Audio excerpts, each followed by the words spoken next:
Alors, en pratique, quelques règles vraiment que moi j'utilise pour me dire si un algorithme, je pourrais l'exécuter dans un temps raisonnable ou pas. C'est le graphique suivant. Si jamais je vois que mon algorithme peut être caractérisé avec une complexité temporelle de O de 1, je suis vraiment dans la zone verte. Je sais que ça va être très très rapide. C'est un algorithme en temps constant ou en log de n. Vous voyez, ça c'est vraiment très rapide. Ensuite, j'arrive sur les algorithmes linéaires. Là, de nouveau, ordre de grandeur 10 exposant 6. Donc si vous êtes toujours dans les millions, c'est toujours bon. Okay, peut-être même le milliard si vous êtes prêt à attendre quelques secondes. Le n log n, c'est un tout petit peu plus coûteux, mais ce n'est pas beaucoup plus coûteux que le linéaire. Ça reste très rapide. Et puis vous arrivez en pratique dans le n carré. Là, vous savez bien que vous ne pouvez déjà plus aller sur l'ordre du million pour le n.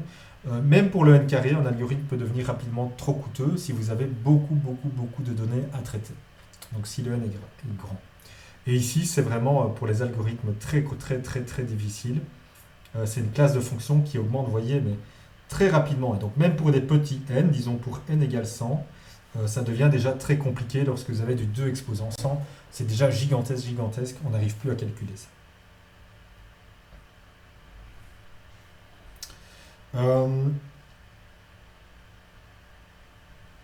Et donc, voici un petit peu ce que vous pouvez attendre ici comme taille maximum de n en fonction de la classe de fonction.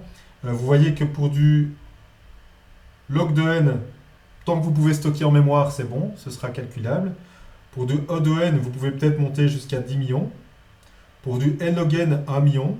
Okay, ça, c'est typiquement un algorithme de tri, si vous voulez. Okay. Ça, c'est pour calculer la somme.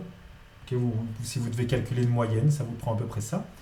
Pour du n carré, c'est un algorithme de tri inefficace. Donc, si vous utilisez un algorithme fort inefficace ou un peu naïf, déjà pour 2000, ça peut devenir problématique.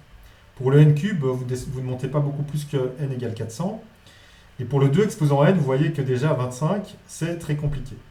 Donc pour vous donner un exemple ici de problème ou d'algorithme qui devient difficile pour 2 exposant n, ou même pour n factoriel, prenons un exemple pour n factoriel, je vous donne 11 points. Voilà, je vous donne 11 points. Et vous devez trouver le chemin qui passe une seule fois par tous les points. Donc je prends par exemple celui-ci. Et qui prend le moins de longueur possible. Vous voyez que, en fait, toutes les permutations des villes ou des points que je vais devoir visiter constituent une solution. Si vous les énumérez toutes et que c'est votre algorithme, vous allez devoir en énumérer n factoriel. Ben, cet algorithme-là, qui va consister à énumérer toutes les permutations, au-delà de 11 points, ça devient déjà difficile. Donc vous voyez qu'il y a des algorithmes qui prennent vraiment beaucoup de temps, très rapidement, même pour des petites tailles d'input.